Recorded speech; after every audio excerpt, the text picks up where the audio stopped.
I was at an event recently with a whole range of industry professionals, and we're talking about the South East Queensland Regional Plan and some of the growth numbers. So I'm going to take you through some key stats.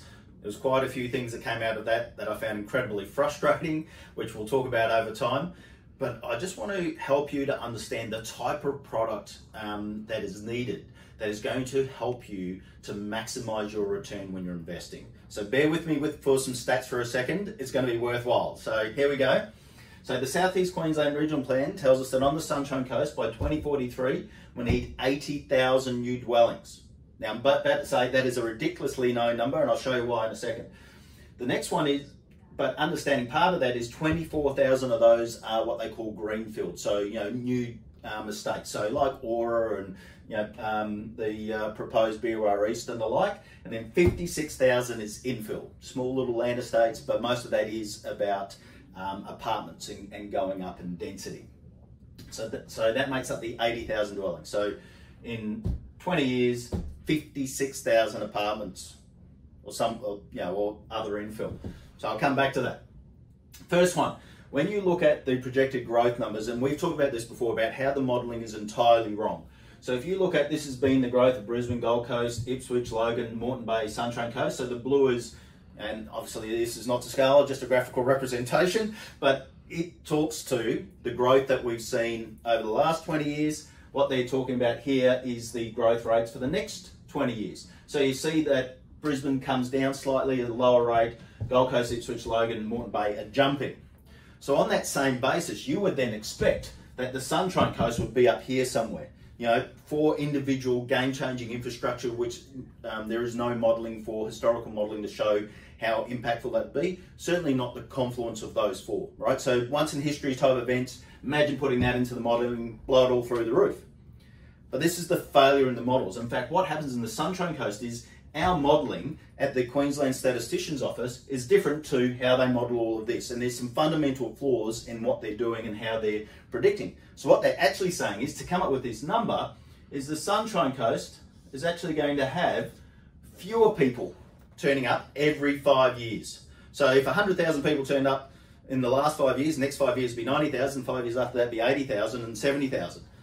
Just as by way of example. Now that doesn't pass the pub test. That doesn't pass Year 12 maths, but apparently that's okay for all of the planning for the Sunshine Coast future. See the problem? Here's the next thing. When you actually look at that 80,000 dwellings, let's assume that that's true. 24,000. The problem here, the highest number I can actually get to, and I've talked to a lot of industry professionals around this, is maybe 21,000. So that's an undersupply of 3,000, right? So we're getting close. Problem with that is, even if we hit this number, and even if this number is real, that doesn't deal with the approximately 8,000 homes undersupply we have today. We have 3,000 people on the Sunshine Coast homeless or about to be homeless because we don't have enough property, and this just says that that's going to get worse. But what if we can't get to this? Well, here's the number. Here's the scary thing. Of that, I believe it's only 12,500. Let's call it 15,000. It doesn't matter. We're more than 30-odd thousand too few here. 35,000 dwellings. If you actually work on the true demand numbers, that means by 2043, we're likely to have an undersupply the size of the city of Mackay. So here's the next thing. What that says, big scary numbers, not great news for those who are looking for homes and for renters and for those who can't afford to buy. The takeaway for property investors is, secure your future, buy a home, secure your future, help a family, right? So how do we help families? How do we create more supply? What should we be doing to look at how we invest to maximize the opportunity? What properties do we need in our portfolio?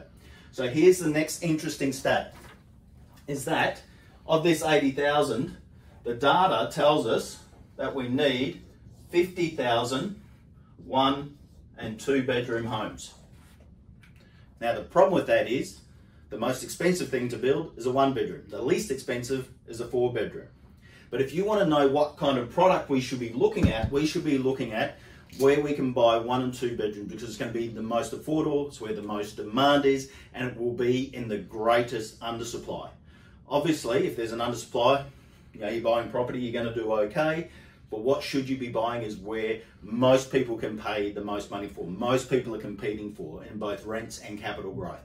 and that is in smaller product. 1 and 2 bedroom homes, if you can do it, smaller 3 bedrooms. So people ask, why do we focus on terrace homes over other types of homes? Why do we focus on dual key apartments, and especially 1 and 2? Because it's all about maximising your return on investment, maximising your capital growth, maximising your rental on the way through.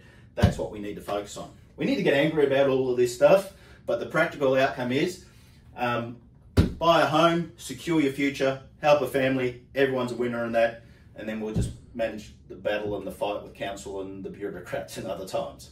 Thanks for your time.